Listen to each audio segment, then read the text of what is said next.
Serikali ya kaunti ya Marsabit inatoa wito kwa jamii zote kukomesha tuma ya FGM sasa.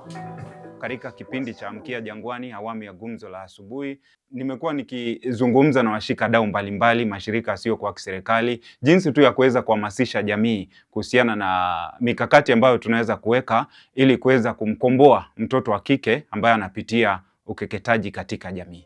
Kore naake no aritasio menje korake najibuta nyana nkiama meata ngaido na kore tata tukutu moja mikiako na kiara so inatake kijo mikiata lakini kuna njia ya ku-approach wale ambao wasikilizaji na ambao ni wale wanaamini sana mambo ya ukeketaji. Kwa mfano lazima utumie tone ambazo itawamake wasireact vibaya, wafahamishe kabla hujalete introduction ya topic. Kwa mfano umeleta mgeni na waambie leo tuko na mgeni anazungumzia mambo ya FGM, madhara yake kwa undani kabisa. Kwa hivyo ukiwa approach before mgeni akuje, wanaelewa kwamba wanaifahamu, watakuwa na hiyo hamu ya kusikiliza kwamba kweli lazima tusikie madhara ya FGM.